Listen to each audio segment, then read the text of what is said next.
கர்த்தர் ஸ்தோத்திரம்.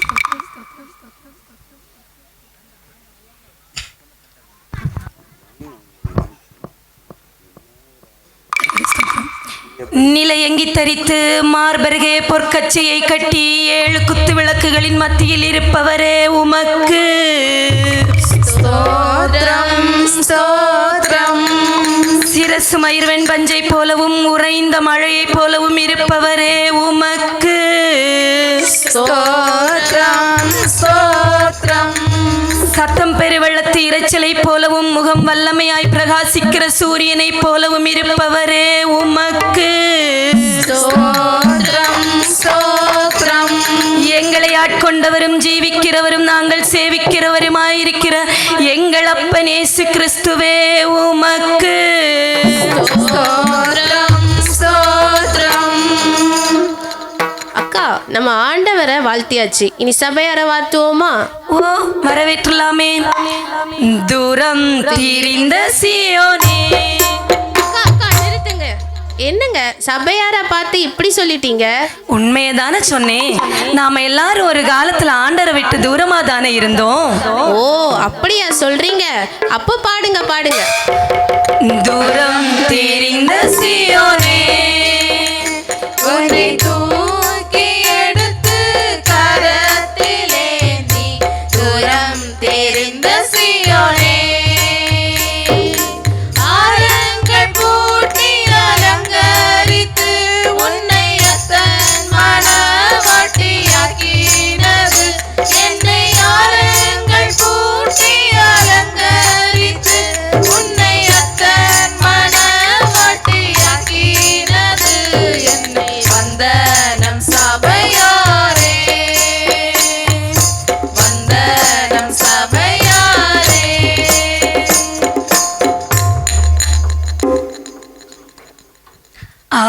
அருமை அருமை. நம் பரிசுத்த வேதாகமம் சொல்லுகிறது, சகலமும் நல்லொழுக்கமாயும் கிரமமாயும் செய்யப்பட கடவது. இசை வழி செய்திக்கே உரிய பாடலோடு ஆரம்பிக்கலாமா? ஆரம்பிக்கலாமே. தந்தனத்தோம் என்று சொல்லியே இயேசுவை பாட, ஆமா இயேசுவை பாட வந்தருள்வா இயேசு தெய்வமே, வந்தருள்வா இயேசு தெய்வமே. மக்கள் மானங்களிலே இதமாக செய்தி சொல்ல, மக்கள் மானங்களிலே இதமாக செய்தி சொல்ல வரம் தர வேண்டும் அப்பா, வரம் தர வேண்டும் அப்பா.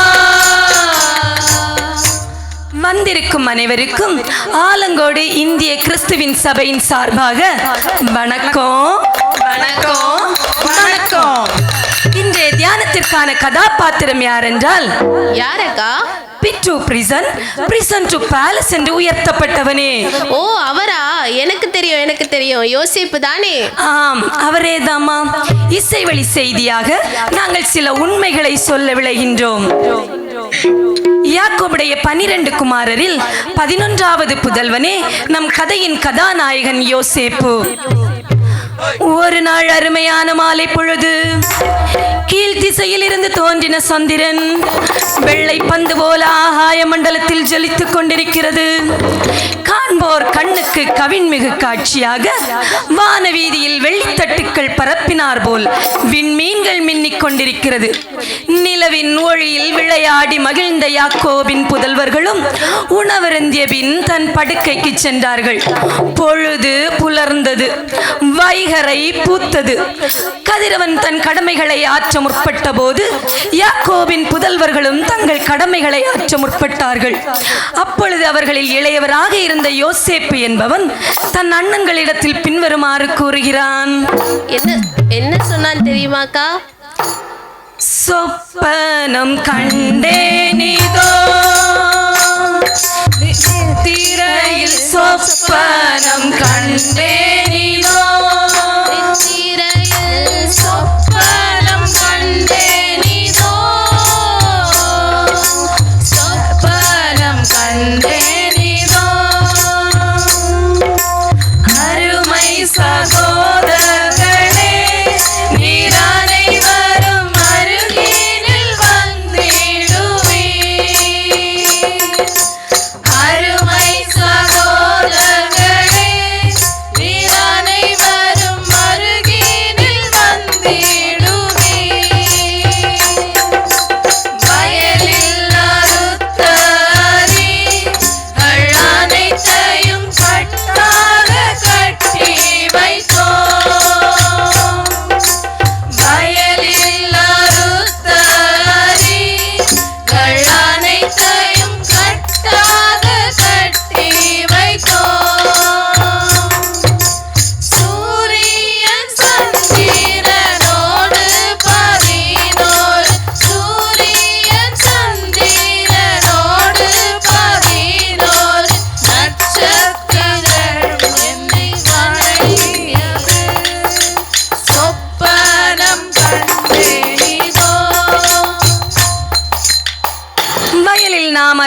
ஆடுகளை கட்டாக கட்டி வைத்தோம். என்னுடைய அரிக்கட்டுகள் மாத்திரம் நிமிர்ந்து நின்றது. உங்களுடைய அரிக்கட்டுகள் எல்லாம் அதை சுற்றிலும் விழுந்து வணங்கினது என்று சொன்னான். இன்னும் கூட ஒரு சொப்பனம் கண்டேன் என்றான். சொப்பனம் காண்கிறார்? ஆமாமா, சூரியன் சந்திரன் 11 நட்சத்திரங்களும் என்னுடைய காலடியில் விழுந்து வணங்கினது என்று சொன்னான். பொதுவா நம்முடைய ஆலங்கோடு அப்படிங்கும்போது கதாபிரசங்கத்தை விரும்பி கேட்பீங்கன்னு சொல்லி தெரியும். ஆனா நல்லா கவனிக்கிறீங்களா அப்படிங்கிறது சந்தேகம்தான். நாங்க நம்புறோம். நீங்க கவனிக்கலைன்னா கதை எங்கேயோ போயிடும். அதனால நல்லா கவனிக்கணும். யோசேப்பு இந்த 2 சொப்பனங்களையும் தன் அண்ணன்மார்களிடத்தில் சொன்னபோது அண்ணன்மார்கள் வெகுண்டெழுந்தார்கள், வெஞ்சினம் கொண்டார்கள், திட்டி தீர்த்தார்கள். நீ எங்களை துரைத்தனம் பண்ண போகிறாயோ, நீ எங்களை ஆளப் போகிறாயோ என்று நகையாடினார்கள். அச்சச்சோ, பாவம் யோசேப்பு. யோசேப்பு இந்த சொப்பனத்தை தன் தந்தையிடம் சொன்னபோது தந்தையும் சினம் கொண்டார். யோசேப்பை தந்தையும் திட்டி தீர்த்தார். விம்மியமடி நிற்கிறார் யோசேப்பு. ஆனாலும் தன்னுடைய உள்ளத்திலே அவன் என்ன எண்ணுகிறான் என்றால், தூற்றுவோர் தூற்றட்டுமே, வாழ்த்துவோர் வாழ்த்தட்டுமே, தூற்றுவோர் தூற்றட்டுமே, வாழ்த்துவோர் வாழ்த்தட்டுமே, ஆண்டவர் திருநாமமே என் ஆறுதலின் கீதமே, ஆண்டவர் திருப்பாதமே என் ஆறுதலின் கீதமே, தூற்றுவோர் தூற்றட்டுமே, வாழ்த்துவோர் வாழ்த்தட்டுமே, குடும்பமெல்லாம் ஒன்று திரண்டேறிய நின்று படபடவென்று பொடி படுகு போல், குடும்பமெல்லாம் ஒன்று திரண்டேறிய நின்று படபடவென்று பொடியும் கடுகு போல், கடுகடு என பேசி சிடுசிடு என ஏசி திபு திபு என திரளட்டுமே,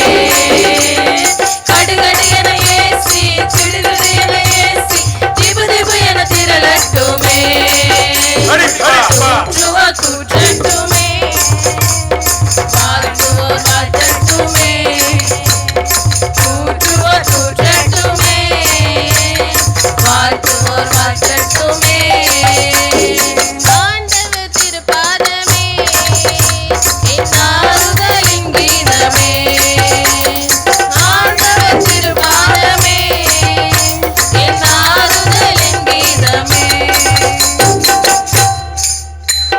ஆண்டவரையே கதியாக கொண்டு வாழ்கின்ற அந்த இளைஞன் அவன் தன் தகப்பனுடைய அந்த எரிச்சல் மிகுந்த வார்த்தையையும் பொருட்படுத்தவில்லை, தன் அண்ணன்மார்களின் கோபம் மிகுந்த வார்த்தைகளையும் பொருட்படுத்திக் கொள்ளவில்லை. தந்தையின் நாடுகளை ஓட்டிச் சென்ற யாக்கோபின் புதல்வர்கள் நாட்கள் பல கடந்தும் இன்னும் வீடு திரும்பவில்லை. யாக்கோபு தன் குமாரன் யோசேப்பை அழைத்து, என் மகனே யோசேப்பு, அண்ணன்மார்கள் எல்லாம் சீகேமிலே ஆடு மேய்த்துக் கொண்டிருக்கிறார்கள் அல்லவா, ஆடுகள் எப்படி இருக்கிறது, அண்ணன்மார்கள் எப்படி இருக்கிறார்கள் என்று விசாரித்து வரும்படி உன்னை அனுப்பப் போகிறேன், வா என அழைக்கிறான். சீகேம் என்னும் இடம் ஏபால் மலைக்கும் கெர்சீம் மலைக்கும் இடையே அமைந்திருக்கும் ஒரு நகரம். இந்த சீகேமுக்கு போகும்படி யாக்கோபு தன் மைந்தன் யோசேப்பை அனுப்பி வைக்கும் போது யோசேப்பு எப்படி புறப்பட்டு போனான் என்று தெரியுமா? எப்படி அக்கா? ஆசை ஆசையாய் போகின்றான். சீகேம் வருகிறது, ஆனால் அண்ணன்மார்களையோ காணவில்லை. யோசேப்பின் நிலையறிந்த ஒருவர் யோசேப்பிடம் சொன்னார், தம்பி, என்ன தேடிக்கொண்டிருக்கிறாய்? ஐயா, என் அண்ணன்மார்களை தேடிக்கொண்டிருக்கிறேன். அவர்கள் தோத்தானுக்கு போவோம் வாருங்கள் என சொல்ல கேட்டேன். நீ தோத்தானுக்கு போனால் அங்கே நீ அவர்களை கண்டுபிடிக்கலாம் என்று சொன்னபோது யோசேப்பு அங்கிருந்து நேராக தோத்தானுக்கு போகின்றான். தோத்தான்னா என்ன அக்கா? தோத்தான் என்றால் 2 கிணறுகள் என்று பொருள். சீகேமிலிருந்து தோத்தான் வடக்கே 22 கிலோமீட்டர் தூரத்தில் இருக்கும் ஒரு பகுதி. இப்பொழுது அண்ணன்மார்களை பார்க்கிறதற்காக யோசேப்பு தோத்தானுக்கு போகிறான். தூரத்தில் யோசேப்பை வருகிறதை கண்ட அண்ணன்மார்களுடைய முகமோ வெயிலில் வாடி சுருங்கிய முகம் போல தோற்றமளிக்கிறது. நெருப்பில் எரிகிற கொள்ளியில் இருந்து புறப்படுகிற ஓசையை போல அண்ணன்மார்கள் தங்களுக்குள்ளே முறுமுறுத்துக் கொள்ளுகிறது என்ன என்றால், யோசேப்பு வாரான், யோசேப்பு வாரான், தேவரங்கி அணிந்து வாரான். யோசேப்பு வாரான், யோசேப்பு வாரான், தேவரங்கி அணிந்து வாரான். வயலில் கதிர்களை அறுத்தோமா, வயலில் கதிர்களை அறுத்தோமா, அவன் கதிர் மட்டும் என்ன மொழி மெட்டிடுமா. யோசேப்பு வாரான், யோசேப்பு வாரான், தேவரங்கி அணிந்து வாரான். நம்ம கதிரெல்லாம் சாய்ந்திடுமா, நம்ம கதிரெல்லாம் விழுந்திடுமா. இந்த பொடியனை இங்கேயே பொடி பொடியாக்கணும். யோசேப்பு வாரான், யோசேப்பு வாரான், தேவரங்கி அணிந்து வாரான். யோசேப்பின் அண்ணன்மார்கள் எல்லாம் இப்படி அவனுக்கு விரோதமாய் முறுமுறுத்துக் கொண்டிருக்கிறார்கள். அப்பொழுது யோசேப்பு வருகின்றான். சொப்பனக்காரன் வருகின்றான், சொப்பனக்காரன் வருகின்றான், கைகளை வீசி வருகின்றான். சொப்பனக்காரன் வருகின்றான், சொப்பனக்காரன் வருகின்றான், சொப்பனக்காரன் வருகின்றான், கைகளை வீசி வருகின்றான். சொப்பனக்காரன் வருகின்றான். சொப்பனக்காரனை கொண்டு இந்த குழியிலே தூக்கி போட்டிடுவோம், துஷ்ட மிருகம் பட்சித்தது என்போம். நம்மை குறித்து இவன் கண்ட சொப்பனம் யாவும் எப்படிதான் பலித்திடும் என்பதை பொறுத்து பார்த்திடுவோம். சொப்பனக்காரன் வருகின்றான், சொப்பனக்காரன் வருகின்றான், கைகளை வீசி வருகின்றான். சொப்பனக்காரன் வருகின்றான். இப்போ ஒரு கேள்வி, பணம் வச்சிருந்தா அவனை என்ன சொல்லுவோம்? பணக்காரன். வேலை செஞ்சிட்டு இருக்கிறவனை என்ன சொல்லுவோம்? வேலைக்காரன். கடை வச்சிருந்தா என்ன சொல்லுவோம்? கடைக்காரன். சொப்பனம் கண்டதால் அவனை என்ன சொல்லுறோம்? சொப்பனக்காரன். அப்ப பிச்சை போடுறவங்களை என்ன சொல்லுவோம்? பிச்சைக்காரன். அப்படி போடு. என்ன ஒரு அறிவாளி கூட்டம். சொப்பனக்காரன் வருகின்றான். அவனை நாம கொன்று இந்த குழியிலே தூக்கி போட்டால் நம்மை குறித்து அவன் கண்ட சொப்பனங்கள் என்னவாகும் என்று தங்களுக்குள்ளே பேசிக் கொள்ளுகிறார்கள். இதில் யாக்கோபின் மூத்த குமாரன் ரூபனுக்கு உடன்பாடு இல்லாததினாலே அவன் தம்பி யோசேப்பை பாதுகாக்கிறதற்காக மீட்டுக் கொள்ளுகிறதற்காக சகோதரிடத்திலே மன்றாடுகிறான். எப்படி மன்றாடுகிறான்? தம்பி மாறே, அருமை தம்பி மாறே, தம்பி மாறே, கலந்து செய்குவானே. தம்பி மாறே, தந்தையின் செல்வ மைந்தனவன், நம் அனைவரின் ரத்தத்தில் ரத்தமவன்.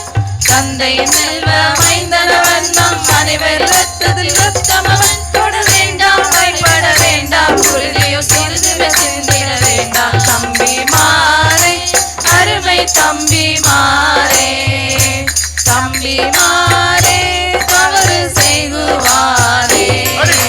தம்பி மாறே, தாயை இழந்த பிள்ளையவன், நம் ராகேல் சித்தியின் செல்வ மகன். தாயை இழந்த பிள்ளையவன், நம் ராகேல் சித்தியின் செல்வ மகன். பழிபாவம் புரிந்திட வேண்டாம், கொடுமையும் சிறுமையும் செய்திட வேண்டாம். தம்பி மாறே, அருமை தம்பி மாறே, தம்பி மாறே, தவறு செய்துவாரே. தம்பி மாறே. தன் சகோதரர்களிடத்திலே ரூபன் மாத்திரம் யோசேப்புக்காக பரிந்து பேசுகிறான். தோத்தானை சேர்ந்த யோசேப்பு கனிந்த மனதுடன் தன் சகோதரர்களை சந்திக்கின்றான். ஆனால் அவன் சகோதரர்களோ கடினமான மனதுடன் யோசேப்பை நெருங்குகிறார்கள். குறுகிய குரலில் யோசேப்பு அண்ணன்மார்களிடம் பேசுகிறான். உரத்த குரலில் அண்ணன்மார்கள் பேசுகிறார்கள். அண்ணன்மார்களுடைய நலம் காண விரும்பினான் யோசேப்பு. யோசேப்புடைய நலம் கெட வேண்டும் என விரும்பினார்கள் சகோதரர்கள். மான் ஒன்றின் மீது பாயும் பல வேங்கைகளைப் போல யோசேப்பின் மீது பாய்ந்து விழுகிறார்கள். கெஞ்சி பார்க்கிறான், ஒன்றுமே மிஞ்சவில்லை. திமிரி பார்க்கிறான், புழுதி கிளம்பி கலக பூமி போல மாறுகிறது. வேட்டையாடப்பட்ட விலங்கை வாயிலே கவ்வி இழுத்து செல்லுகிற சிறுத்தையை போல யோசேப்பின் அண்ணன்மார்கள் தர தரவென்று யோசேப்பை இழுத்து சென்று வீசி எறிந்தனர். மொத்தென்ற ஓசையுடன் படுகுழியில் விழுந்தான் யோசேப்பு. பாவம்ல யோசேப்பு. வெற்றி ஆர்ப்பரிப்போடு ஆனந்த களிப்போடு அமர்ந்தனர் சகோதரர்கள். அப்பொழுது யூதாவுக்கு ஒரு யோசனை. நம்முடைய சகோதரனை நாம் கொன்று அவனுடைய இரத்தத்தை மறைப்பதினால் நமக்கு லாபம் என்ன? இந்த மீதியானியருடைய இஸ்மவேலருடைய கையில் விற்று போட்டால் என்ன? நல்லதுதானே என்கிறான். சகோதரர்களும் உடன்படுகிறார்கள்.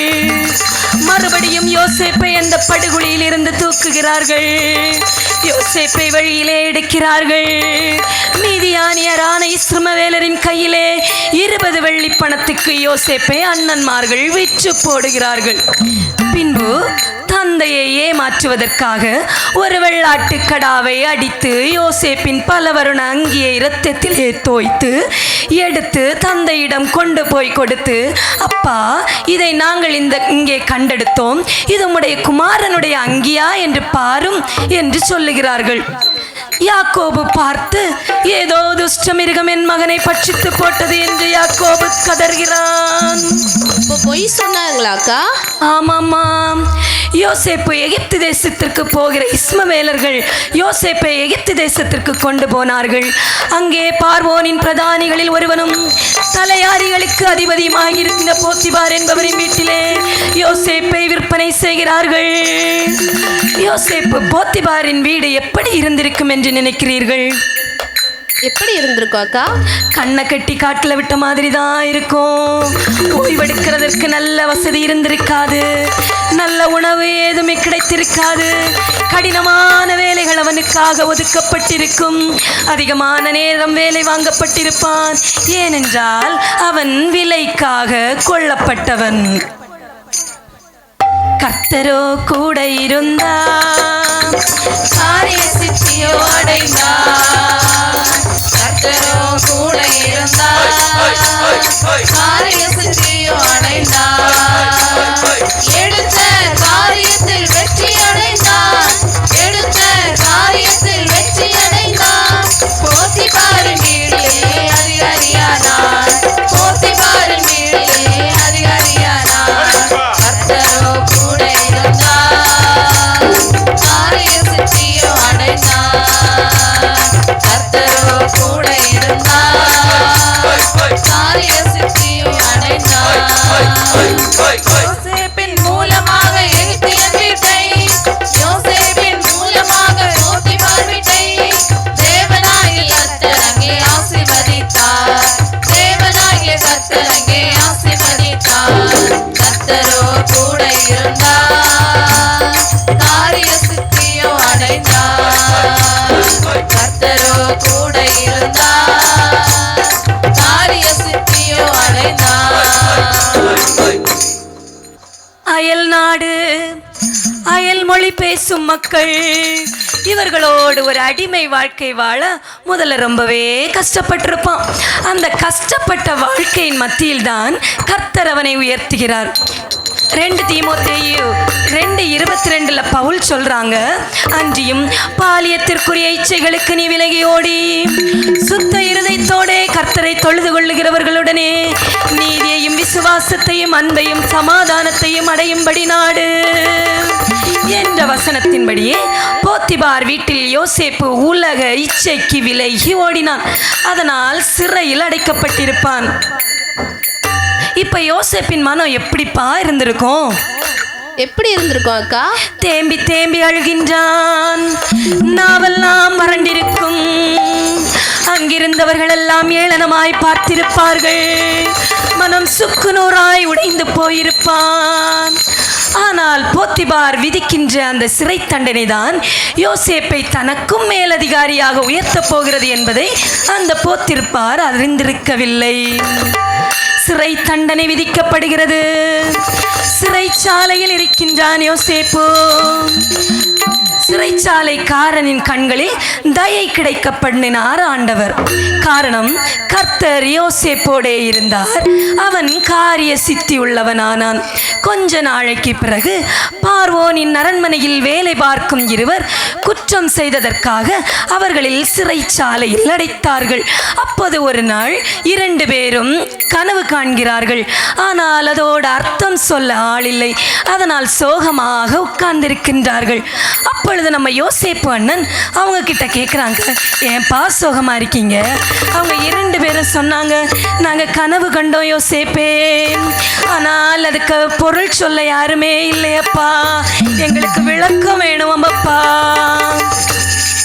விளக்கம் சொல்லி தாரும் யோசேப்பே, யோசேப்பே, விளக்கம் சொல்லி தாரும் யோசேப்பே, யோசேப்பே, விளக்கம் சொல்லி தாரும் யோசேப்பே, யோசேப்பே, விளக்கம் சொல்லி தாரும் யோசேப்பே, யோசேப்பே, 2 பேரும் இரவதினில் கனவு கண்டோம் யோசேப்பே, 2 பேரும் இரவதினில் கனவு கண்டோம் யோசேப்பே, விளக்கம் சொல்லி தாரும் யோசேப்பே, யோசேப்பே, விளக்கம் சொல்லி தாரும் யோசேப்பே, யோசேப்பே. பானபாத்திரக்காரன் எனது கனவில் 2 கொடியுடன், பானபாத்திரக்காரன் எனது கனவில் 2 கொடியுடன், திராட்சை செடியில் பூக்கள் பூத்து பழுத்த பழங்கள் இருந்தது, பழத்தை பிழிந்து பார்வோன் கரத்தில் கொடுத்ததே என் சொப்பனம், விளக்கம் சொல்லி தாரும் யோசேப்பே, யோசேப்பே, விளக்கம் சொல்லி தாரும் யோசேப்பே, யோசேப்பே. யோசேப்பு விளக்கம் சொல்லுகிறார். உம்மை விட்டு விலகி போன உமது உத்தியோகம் இன்னும் 3 நாட்களுக்குள்ளே உமது கரத்தில் வந்து சேரும். சுயம்பாகிகளின் தலைவன் சொல்லுகின்றான், சுயம்பாகிகள் தலைவன் எனது கனவில் 3 கூடைகள், சுயம்பாகிகள் தலைவன் எனது கனவில் 3 கூடைகள், பார்வோனுக்காய் சமைக்க சகல பலகாரங்களும் இருந்தது, மேல் கூடையில் இருந்ததையோ பறவை கொத்தி தின்றது, விளக்கம் சொல்லி தாரும் யோசேப்பே, யோசேப்பே, விளக்கம் சொல்லி தாரும் யோசேப்பே, யோசேப்பே. யோசேப்பு சுயம்பாகிகளின் தலைவனுக்கு விளக்கம் சொல்லுகின்றான். 3 நாளைக்குள்ளே ராஜா உன் தலையை சிறை சேதம் பண்ணிவிடுவான். அப்பொழுது யோசேப்பு பானபாத்திரனை பார்த்து, நீ நல்லா இருக்கையில் என்னை நினைத்துக் கொள்ளும் என்றான். ஆனால் பானபாத்திரக்காரனோ மறந்து விட்டான். ஆனால் கர்த்தரோ யோசேப்பை மறக்கவே இல்லை. யோசேப்பு சொன்னபடிவே நடந்தது. 2 ஆண்டுகள் கடந்தது. கர்த்தரால் பார்வோனுக்கு சொப்பனத்தை கொடுத்ததால் தேசத்தில் அர்த்தம் சொல்லுகிறதற்கு ஆளில்லை. ராஜா கலங்கி போனான். அப்போதுதான் பானபாத்திரக்காரனுக்கு யோசேப்பின் ஞாபகம் வருகிறது. நாங்க சிறைச்சாலையில் இருந்த போது யோசேப்பு என்னும் இளைஞன் எங்களுக்கு அர்த்தம் சொன்னான். அப்பொழுது ராஜா சொன்னான், யார் அந்த வாலிப மைந்தன், சீரான காரிய சமர்த்தன், யார் அந்த வாலிப மைந்தன், சீரான காரிய சமர்த்தன், பார்வோன் உத்தரவின் பேரில் விரைந்து அழைத்து வாரீர்.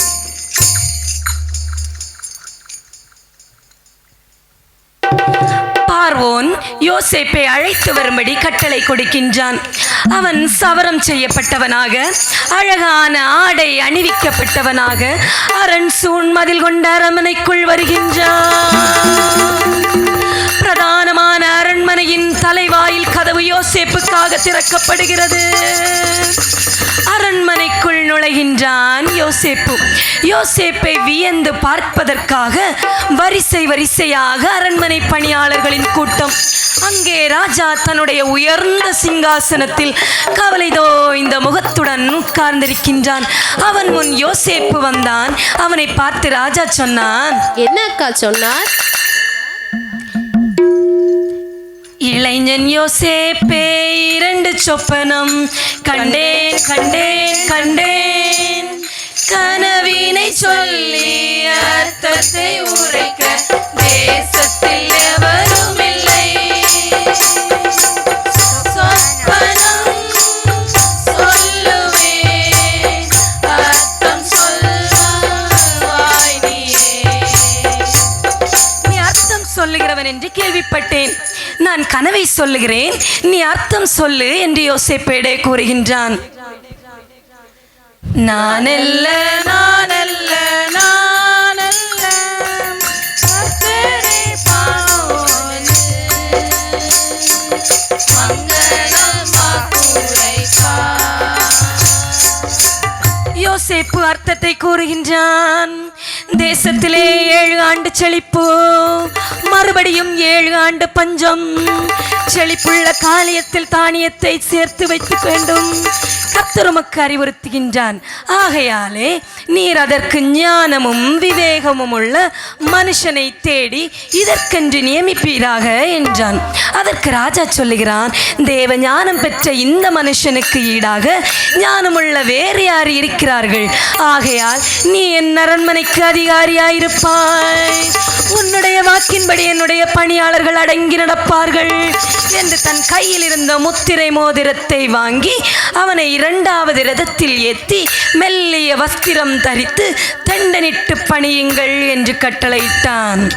மறுபடியும் சொல்லுகின்றான், உத்தியோகத்தில் மாத்திரம் உன்னை விட நான் உயர்ந்திருப்பேன். இந்த தேசத்தில் உன்னுடைய உத்தரவில்லாமல் எவன் ஒருவன் தன் கையையாவது காலையாவது அசைக்க கூடாது என்று கட்டளையிடுகிறான்.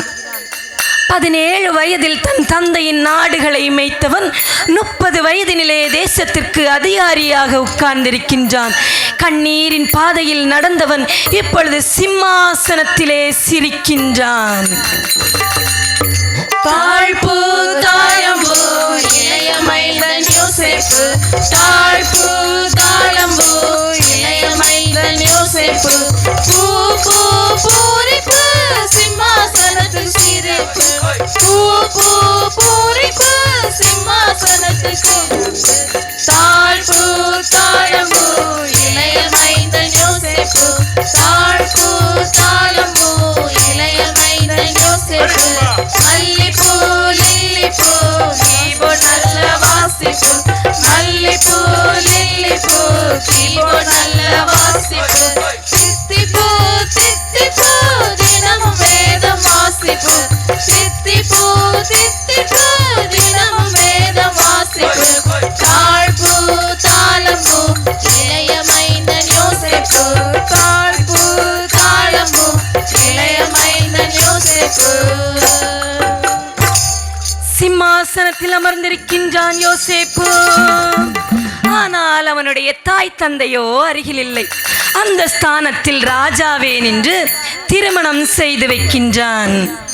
கல்யாணமா கல்யாணம் பார்வோன் வீடு கல்யாணம், கல்யாணமா கல்யாணம் பார்வோன் வீடு கல்யாணம். யோசேப்புக்கும் மஸ்னாத்துக்கும் நடந்த அந்த கல்யாணம், யோசேப்புக்கும் மஸ்னாத்துக்கும் நடந்த அந்த கல்யாணம். கல்யாணமாம் கல்யாணம்.